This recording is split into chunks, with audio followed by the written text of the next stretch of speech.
Friends, welcome to LR Virtual Classroom.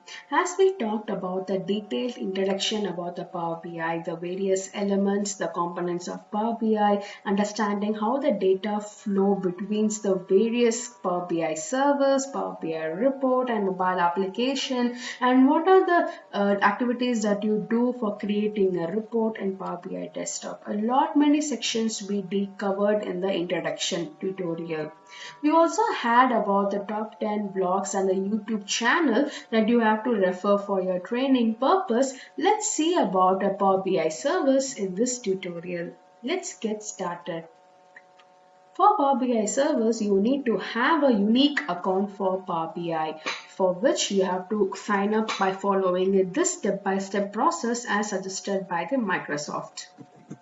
This link I have given in the description where you can follow the step-by-step procedure. Until lately, Microsoft was having a mandatory work or a school account for you to have access. Now, as an individual with your Gmail or your Outlook or your Hotmail, you can have your own Microsoft Power BI account, which will be in the format of onmicrosoft.com, as you can see here. It's a very simple step procedure. By giving the basic details, you will have this unique ID created where you can go into the ipp.powerbi.com in your web browser and log in with the account that has been created for yourself. So once you have logged in, you can start getting the data and prepare visualizations and save it as a report. Once you have a report, you can pin the visualizations and start creating your own dashboard, which you can resize, rearrange and edit the details. You can clean up your data set, report and dashboards any point of time. So as dashboard is a key important functionality of Power BI service, let's see what are the other features that you have within it. The first is all about the question and answer. The moment you type a question about a metric, you have a pictorial representation about that particular metric. Quick insights, quickly giving information about the data that you wanted, we can analyze in Excel. Analyze in Excel is nothing but, say for example, you have imported the data in Power BI service, you can export it in Excel and start analyzing it. Let me show you how it works. Here I am using the Microsoft samples that have been available as part of retail analysis. This particular data set I have analyzed in Excel. The moment I click analyze in Excel, I have an Excel file opened with the connection established for the data set, where immediately I can start doing the pivot, all the functions within the Excel and create the report in the Excel. This is a very important and interesting feature in Power BI service. The next is all about the Power BI applications. Yes, you can build an application for your own organization, right? It's an application like where you can have users access in their tablet or your mobile with just click of a button and have a data metrics really available anytime, anywhere. Paginated reports, they are nothing but a single page report. For example, let me give an take it invoice. Say for example, you want to create a weekly or a monthly invoice, you can have paginated reports created. So with the data source changes, your invoice is also updated, where you can instantly take print and submit to your customer.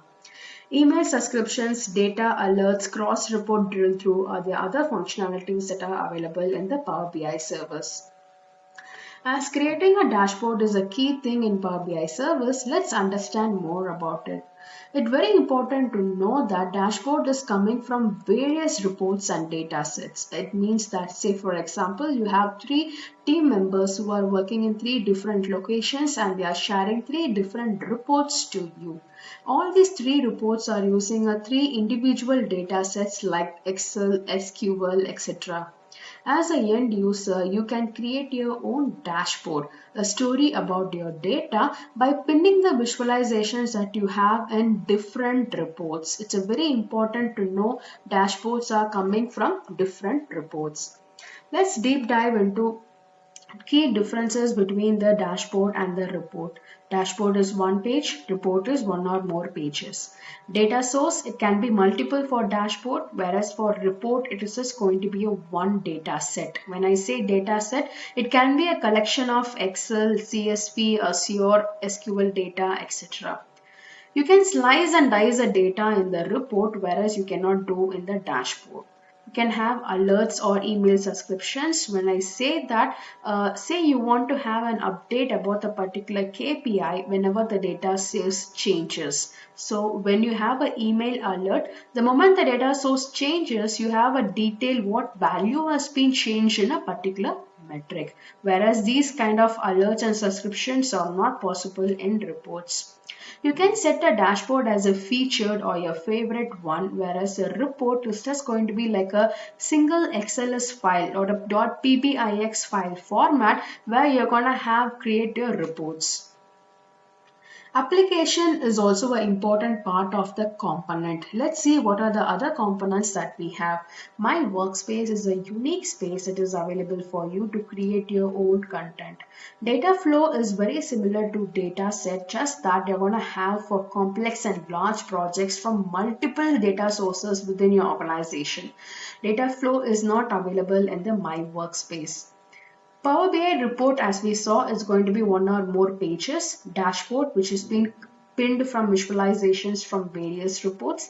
Application is for your own organization that you can have to n number of users within your organization.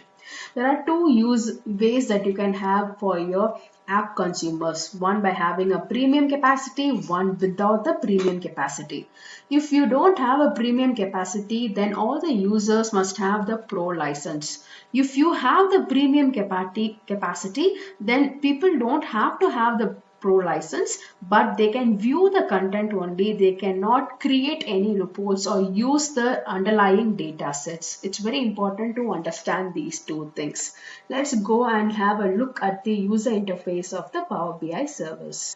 When you log in, this is a home page where you have the frequently accessed visualizations, your frequent and favorite dashboards and reports with a small tutorial about the Power BI and the frequently used workspaces and recommended applications in your home page. In your settings, a very important thing to understand is the admin portal. Yes, who is going to have access to your dashboard? Who is going to have access to your workspace data set? Who can edit it? You can view it. All these are being controlled in the admin portal. You can have your usage metrics as well in terms of who is accessing your dashboard and also about the refresh summary. When and what time, who is the owner about your report and when is going to be refreshed, how many people are utilizing your dashboard. Every details can be available in the admin portal. This admin portal is very important as it is going to control the data access. What are the things that you can download in the Power BI service? Power BI desktop you can download here. You can directly go to the Microsoft website and download the Power BI desktop as well. There is a data gateway. I have given a very brief introduction about the data gateway, how to install, what is the use in the next section. Paginated report builder. You can install this paginated report builder for you to create a single page report just like your example of an invoice. Power BI for mobile. Yes, you can install your mobile application. Analyze in Excel updates. Yes, you can download this where you can analyze your data set in the Excel itself. These are the important things that you need to know in the Power BI service. Let's go into the workspace. So I have my workspace and also have a unique workspace that I have created for myself. I can share my workspace, give access to various team members. I can also go to the my workspace. So if you see under Lashmi, I have a different sets of data set and report and dashboard. Whereas in my workspace, I have a different set of data set, report and dashboard. Both are different things. Okay, let me see now what is a dashboard. When I go and click on this particular dashboard, it is going to be a single page where I can have all the visualizations that is going to tell me a story about it. It's all pinned together here. On the left hand side, I have my dashboards, I have my reports, I have workbooks, data sets, data flow, and all these are available in the Power BI service in this menu. In the future section, I have explained about the difference between the workbooks and data set, what is data flow and data set, various things I have covered in detail in the other sections. Let's go and talk about the applications. As you can see, you can create your applications if you have a premium capability. I have installed a few of the free applications that are available for me to give a quick insight about the COVID or Google Analytics. I can view lot many applications as you saw in the home page from the Power BI Microsoft App Store, where I can quickly download and I can have look at the data instantly anytime. In my future sections, I'm going to talk about the difference between Power BI Desktop and Power BI Service, how to import the data, what is the difference between dataset and workbook, how to set up a Power BI gateway, what is the difference between Workspace and My Workspace. So stay tuned for the sections.